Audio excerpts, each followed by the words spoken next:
नमस्कार, मैं गौरव जोशी श्रीमती मोहरी देवी तापड़िया गर्ल्स कॉलेज जसवंतगढ़ के इस यूट्यूब चैनल पर आपका स्वागत करता हूं। हम पढ़ रहे हैं प्रमाप लागत और प्रमाप लागत में हम पढ़ रहे हैं सामग्री विचरण। तो सामग्री विचरण से संबंधित क्वेश्चन नंबर 21 सॉल्व करके देखते हैं। एक रासायनिक मिश्रण की प्रमाप लागत है सामग्री A 40%, दर 22 रुपये 50 पैसे प्रति टन। यानी कि जो सामग्री A काम में आएगी, दो प्रकार के मिश्रण है सामग्री A और सामग्री B। तो सामग्री A 40% काम में आएगी और 22 रुपये 50 पैसे प्रति टन के हिसाब से खरीदी जाएगी। सामग्री B 60% काम में आएगी और इसकी दर रहेगी 30 रुपये प्रति टन। प्रमाप हानि है 10%। यानी कि मिश्रण है A और B, दो सामग्रियों को मिलाकर कोई उत्पाद तैयार किया जाएगा। उसमें से A जो है वो 40% काम में आएगी और B 60% काम में आएगी, और जो प्रमाप हानि है वो सामग्री का 10% होगी। अब यहाँ नीचे वास्तविक आंकड़े दिए गए हैं कि एक माह की अवधि में जो सामग्री A है वो 90 टन काम में आई और उसको 18 रुपये प्रति टन के हिसाब से खरीदा गया, तथा जो सामग्री B है वो 110 टन काम में आई और उसको 34 रुपये प्रति टन के हिसाब से खरीदा गया, और वास्तविक उत्पादन जो है वो 182 टन हुआ। सामग्री विचरण ज्ञात कीजिए। तो सॉल्यूशन करते हैं।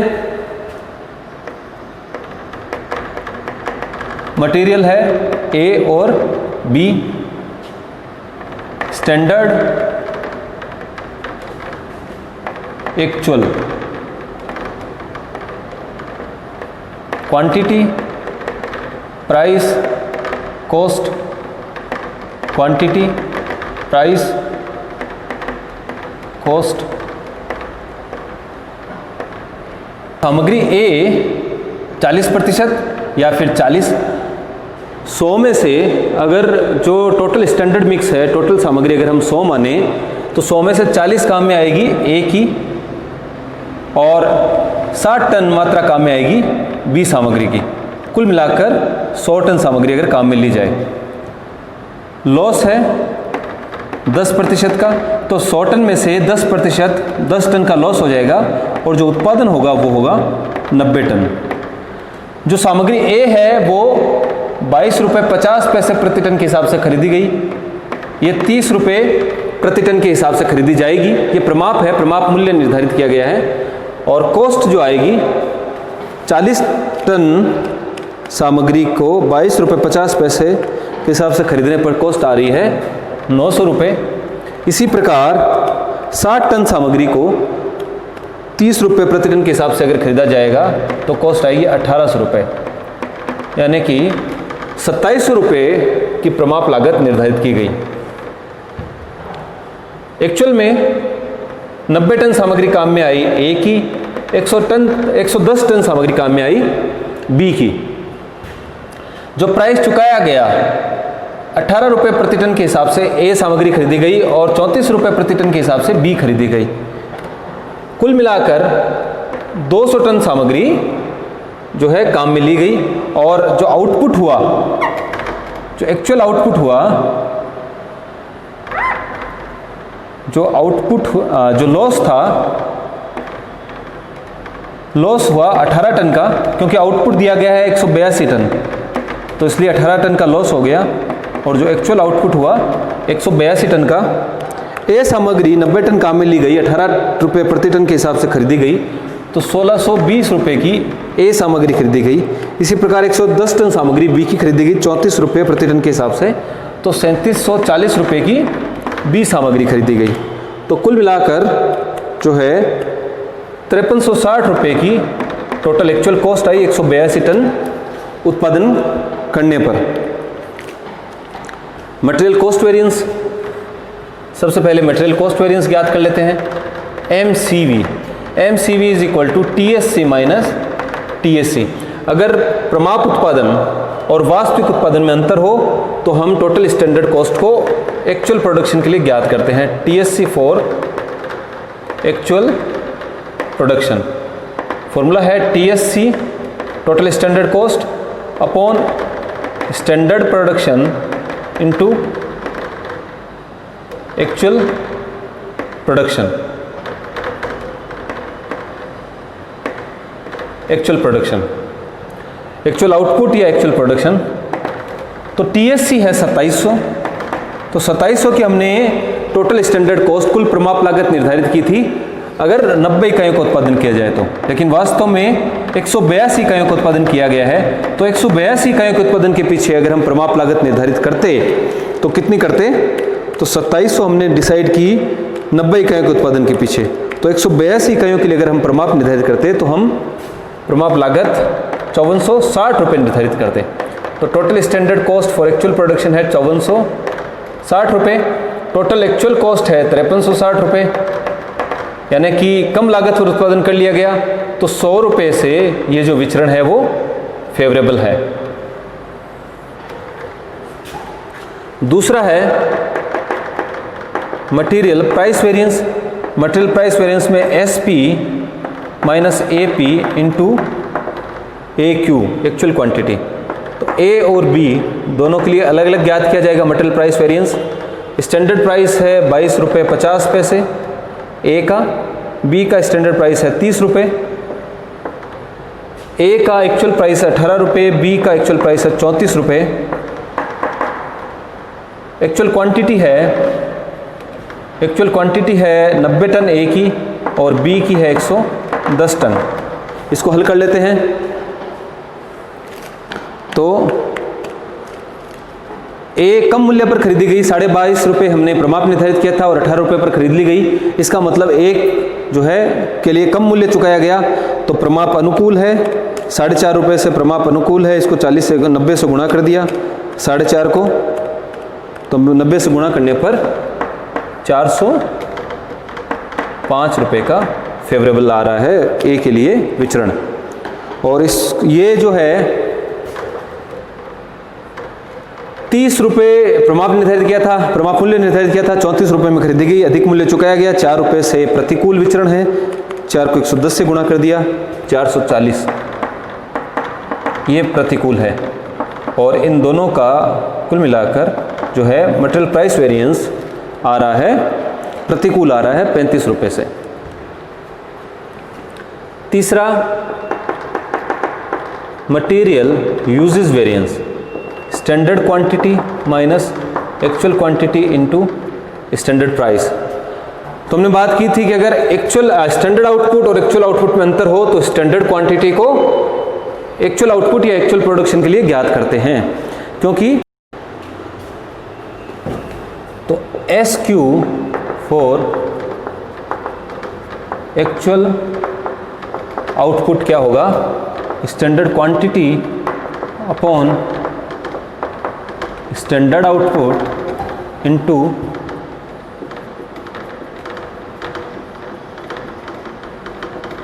Actual output. A और B दोनों के लिए ज्ञात करेंगे। तो A की स्टैंडर्ड क्वांटिटी है 40, तो हमने ये डिसाइड किया था, ये प्रमाप हमने निर्धारित किया था कि A की 40 टन मात्रा काम में आएगी अगर 90 इकाइयों का उत्पादन किया जाए। लेकिन अगर 182 इकाइयों का उत्पादन किया जाए तो कितनी मात्रा काम में लेंगे, क्या प्रमाप मात्रा होगी A की, तो 40/90 इंटू 182, तो ये आ रही है लगभग 80.89 टन। इसी प्रकार B का हमने सोचा था कि B की 60 टन मात्रा काम में लेंगे अगर 90 किलो उत्पादन किया जाए, लेकिन अगर 182 टन उत्पादन किया जाए तो 60 का 90 में भाग लगा देंगे और 182 से गुणा करेंगे, तो ये आता है लगभग 121.33 टन। तो स्टैंडर्ड क्वांटिटी A और B की हमने ज्ञात कर ली है एक्चुअल प्रोडक्शन के लिए, एक्चुअल आउटपुट के लिए। तो A की स्टैंडर्ड क्वांटिटी है 80.89, B की है 121.33, एक्चुअल क्वांटिटी है A की 18 और A की है 90 एक्चुअल क्वांटिटी और B की है 110। स्टैंडर्ड प्राइस है 22 रुपये 50 पैसे A के लिए और B का स्टैंडर्ड प्राइस है 30 रुपये। तो इसको हल कर लेंगे तो हम देखते हैं कि A की जो प्रमाप मात्रा है, जो स्टैंडर्ड क्वांटिटी है, वो 80.89 टन प्रमाप निर्धारित किया गया था, लेकिन वास्तव में 90 टन क्वांटिटी काम में आई, यानी कि अधिक मात्रा काम में आई। तो ये जो विचरण है ये प्रतिकूल है और इसको हल अगर करें तो आता है 204.97, यानी इसको 205 कर देते हैं, ये एडवर्स है। इसी प्रकार 121.33 टन हमने सोचा था कि बी की मात्रा काम में आएगी, लेकिन वास्तव में 110 टन में ही जो है बी की मात्रा काम में लेके उत्पादन कर लिया गया, यानी कि ये जो विचरण है ये अनुकूल है। और इसको अगर हल किया जाए तो आता है 339.9, यानी कि ये 340 कर देते हैं इसको, ये है एफ। इन दोनों का अगर देखा जाए तो ये आएगा 340 तो है एफ और 205 है ए, तो ये आता है 135 एफ एम यू। तो इसकी जांच कर लेते हैं। M C V is equal to M U V plus M P V. M C V है 100 एफ, एम यू वी है 135 एफ और एम पी वी है 35 ए। तो इसको अगर जोड़ा जाए 135 एफ प्लस 35 ए तो जो संख्या आती है वो आती है 100 एफ। तो हमने तीनों विचरण जो भी किए हैं, ज्ञात किए हैं, ये तीनों हमारे सही है, ये जांच का आधार है। नेक्स्ट है चौथा विचरण है material mix variance.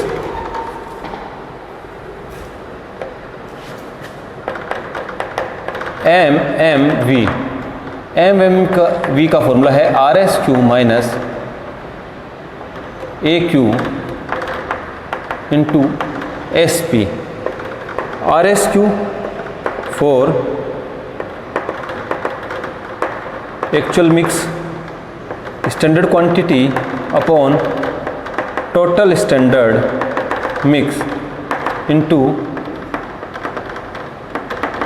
Actual into total actual mix. A और बी दोनों के लिए ज्ञात करेंगे।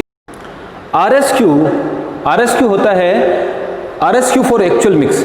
ये जो स्टैंडर्ड क्वांटिटी है ये हम इसको टोटल एक्चुअल मिक्स के पीछे ज्ञात करते हैं।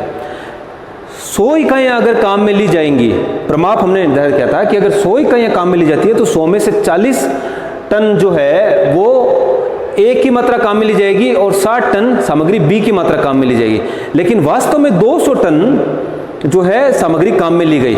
तो अगर यही प्रमाप हम 200 टन के लिए ज्ञात करते तो कितना ज्ञात करते, और फिर ये ज्ञात करके आर एस क्यू ज्ञात करके आर एस क्यू और ए क्यू के बीच में विचरण ज्ञात किया जाएगा। तो are S Q revise standard quantity actual mix के लिए। तो अभी हमने ए की जो प्रमाप निर्धारित करते समय हमने सोचा था कि 40 टन मात्रा ए की काम में आएगी अगर टोटल 100 टन मात्रा काम में ली जाए। लेकिन अगर 200 टन मात्रा काम में ली जाए तो हम ए का कितना प्रमाप निर्धारित करते, ए का हम प्रमाप निर्धारित करते 80 टन का। इसी प्रकार बी की 60 टन मात्रा हमने निर्धारित की है 100 टन में से। अगर 200 टन के लिए निर्धारित करते जो कि टोटल एक्चुअल मिक्स है, 200 टन के लिए हम निर्धारित करते तो हम निर्धारित करते 120 टन। तो जो स्टैंडर्ड क्वांटिटी है, जो स्टैंडर्ड मिक्स है, उसको भी हमने 200 टन में से ज्ञात कर लिया है कि अगर 200 टन मात्रा के लिए हम अगर प्रमाप निर्धारित करते तो ए का हम 40 टन करते और बी का 120 टन हम प्रमाप मात्रा निर्धारित करते। तो जो स्टैंडर्ड है, स्टैंडर्ड क्वांटिटी है, उनको भी हमने, स्टैंडर्ड मिक्स है उनको भी हमने 200 टन के लिए अब ज्ञात कर लिया है, और जो एक्चुअल मिक्स है वो भी 200 टन में से ही है। तो इसलिए अभी दोनों तुलनात्मक हैं। तो एमएम भी ज्ञात करेंगे ए और बी के लिए। आर एस क्यू है ए का 80 टन, 120 टन है बी का। ए क्यू है 90 टन, एक्चुअल क्वांटिटी है ए की 90 टन और बी की है 110 टन। इसको स्टैंडर्ड प्राइस से गुणा कर देंगे। स्टैंडर्ड प्राइस है ए का 22 रुपये 50 पैसे, बी का है 30 रुपये। इसको हल कर लेंगे। 80 में से 90 गए तो माइनस का 10 आता है, ये प्रतिकूल विचरण है।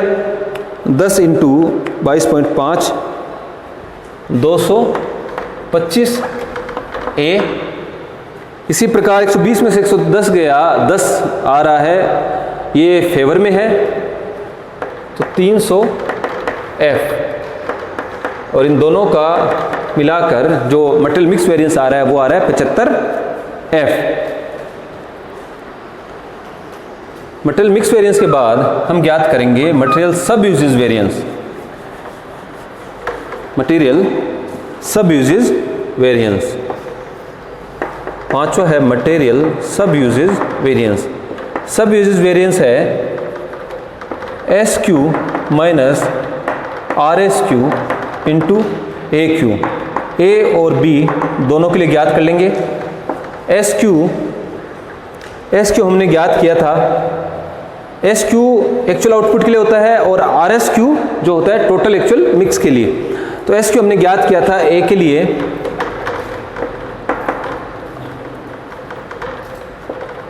80.89 और B का ज्ञात किया था 121.33। इनमें से RSQ है A का 80 और B का है 120, इसको हम स्टैंडर्ड प्राइस से गुणा करेंगे। तो स्टैंडर्ड प्राइस है 22 रुपये 50 पैसे A का और B का है 30 रुपये। अगर इनको हल कर लिया जाए तो A आ रहा है प्लस में आ रहा है 0.89 जो कि अनुकूल है। 0.89 को 22 रुपये 50 पैसे से गुणा करेंगे तो ये आता है लगभग 20 रुपये फेवरेबल। और जो दूसरा है वो भी B के लिए भी 1.33 प्लस में आ रहा है, यानी कि फेवरेबल है, अनुकूल विचरण है। इसको हम गुणा कर देंगे 30 से तो ये आता है 39.9, यानी कि 40 कर देंगे इसको, ये भी फेवर में आ रहा है। तो ये दोनों का जो है विचरण आ रहा है 60 आ रहा है F, मटेरियल सब यूजेज वेरिएंस। अब एक विचरण और बचता है, वो है material yield variance. Material yield variance और मटेरियल सब यूजेज वेरिएंस दोनों का विचरण एक समान होता है। Material yield variance, material yield variance actual output minus standard output into SC per unit. Actual output है 182 टन और स्टैंडर्ड आउटपुट है 90 टन। लेकिन ये दोनों अभी तुलनात्मक नहीं है, क्योंकि जो एक्चुअल आउटपुट हुआ है वो 200 टन मटेरियल इनपुट करके हुआ है, जबकि जो स्टैंडर्ड आउटपुट हमने सोचा था वो 100 टन इनपुट के पीछे हमने निर्धारित किया था। तो तुलनात्मक बनाना होगा। तो standard output for total actual mix के लिए ज्ञात करना होगा। Standard output upon total standard mix into total actual mix. तो जो स्टैंडर्ड आउटपुट है उसको एक्चुअल मिक्स के लिए, एक्चुअल इनपुट के लिए ज्ञात करेंगे। तो 90 टन हमने स्टैंडर्ड आउटपुट प्रमाप उत्पादन निर्धारित किया था। अगर 100 टन सामग्री की मात्रा उपयोग में ली जाए, इनपुट किया जाए, अगर 200 टन इनपुट के पीछे हम प्रमाप ज्ञात करते तो कितना ज्ञात करते? हम प्रमाप निर्धारित करते 180 टन का।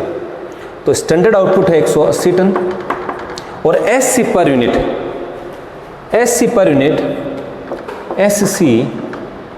पर यूनिट होता है स्टैंडर्ड कॉस्ट पर यूनिट। तो standard cost, total standard cost upon standard production या आउटपुट। टोटल स्टैंडर्ड कॉस्ट है 2700 और स्टैंडर्ड आउटपुट है 90, तो यह आ रही है 30 रुपये पर टन। तो SC पर यूनिट है 30 रुपये। इसको अगर हल किया जाए तो ये आएगा 60F। एक्चुअल आउटपुट ज़्यादा है, स्टैंडर्ड आउटपुट कम है, तो ये जो है विचरण अनुकूल है। 30 से गुणा कर दिया तो 60F। हमने बात की थी कि जो MSUV है और MYV दोनों का विचरण एक समान होता है। जांच कर लेते हैं इन तीनों विचरणों की। तो इन तीनों विचरणों की अगर जांच करें तो जांच का जो है तरीका है, जांच का जो फॉर्मूला है वो है MUV is equal to MMV plus MSUV और MYV। इन दोनों में से किसी एक को ले सकते हैं MMV के साथ, MSUV या MYV को, क्योंकि इन दोनों का विचरण है वो समान आता है। MUV है 135F, MMV material mix variance हमने ज्ञात किया था 75F प्लस MSUV या MYV है 60F। तो 75 और 60 है 135F और MUV है 135F। तो इस प्रकार से हमने देखा कि सामग्री के संबंध में 6 विचरण ज्ञात किए जाते हैं, material cost variance, material usage variance, material price variance.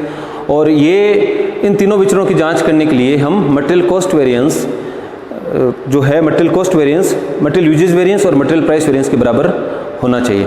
फिर आगे के जो 3 विचरण है, material mix variance, material sub usage variance और मटेरियल यील्ड वेरिएंस।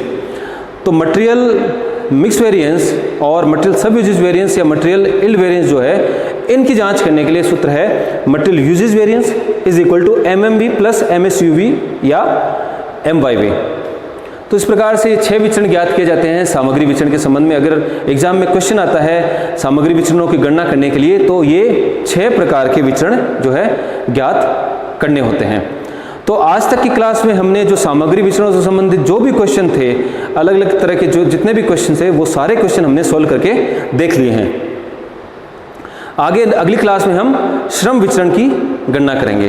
तो मैं आशा करता हूं कि सामग्री विचरण से संबंधित हमने जो भी पढ़ा है, जो भी क्वेश्चन किए हैं, वो आपको बहुत अच्छे से समझ में आया होगा। आज के लिए इतना ही। इस वीडियो को लाइक कीजिए, शेयर कीजिए, हमारे YouTube चैनल को सब्सक्राइब कीजिए। धन्यवाद।